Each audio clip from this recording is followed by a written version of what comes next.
ಬಾಂಗ್ಲಾದವರು ಕರ್ನಾಟಕದಲ್ಲಿ ಅಷ್ಟೇ ಅಲ್ಲ, ಇಡೀ ದೇಶದಲ್ಲಿ ಬಾಂಗ್ಲಾದೇಶದವರು ಬಂದಿದ್ದಾರೆ. ಎಲ್ಲಿ ಬರ್ತಾರೆ ಇವರು? ಬಾಂಗ್ಲಾದೇಶದವ್ರು ಎಲ್ಲಿ ಬರ್ತಾರೆ?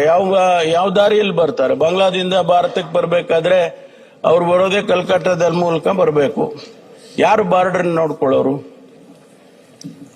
ನಮ್ಮ ಮಿಲಿಟರಿ ನೋಡ್ಕೊಳ್ಳುತ್ತೆ, ನಮ್ಮ BSF ಬಾರ್ಡರ್ ಸೆಕ್ಯೂರಿಟಿ ಫೋರ್ಸ್ ನೋಡ್ಕೊಳ್ಳುತ್ತೆ. ಅಲ್ಲಿ ಯಾಕೆ ಅಷ್ಟು ಇದಾಗಿ ಸುಲಭನಾಗಿ ಒಳಗಡೆ ಬಂದ್ಬಿಡ್ತಾರೆ ಅವರು? ಮೂಲವಾದ ಪ್ರಶ್ನೆ ಅಲ್ಲೂ. ಅಲ್ಲಿಂದ ಬಂದವರು ಬೆಂಗಳೂರಿಗೆ ಬರೋದಿಲ್ಲ, ಎಲ್ಲ ದೇಶದಾಗ ಎಲ್ಲ ಕಡೆನೂ ಹೋಗ್ತಾರೆ. ಬಾಂಬೆಗೆ ಹೋಗ್ತಾರೆ, ಅವರು ಕೆಲಸ ಹುಡ್ಕೊಂಡು ಅವ್ರ ಜೀವನ ಸಾಗಿಸ್ಕೊಳ್ಳೋದಕ್ಕೆ ಹೋಗ್ತಾರೆ. ಆದ್ರೆ ನಮಗೆ ಕರ್ನಾಟಕಕ್ಕೂ ಕೂಡ ಬರ್ತಾರೆ.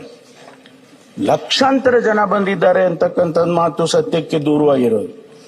ಎಲ್ಲಿ ಬಂದಿದ್ದಾರೆ ಅವರನ್ನ ನಾವೇನ್ ಸುಮ್ಮನೆ ಇವ್ರು ಓಡಾಡ್ಕೊಂಡಿರಪ್ಪ ಅಂತ ನಾವೇನ್ ಬಿಡೋದಿಲ್ಲ. ಅವರನ್ನು ಗುರುತಿಸ್ತೀವಿ, ಅವರನ್ನು ಕೂಡ ಅವ್ರನ್ನ ಡಿಪೋರ್ಟ್ ಮಾಡ್ತಕ್ಕಂಥ ಕೆಲಸ ಮಾಡ್ತೀವಿ.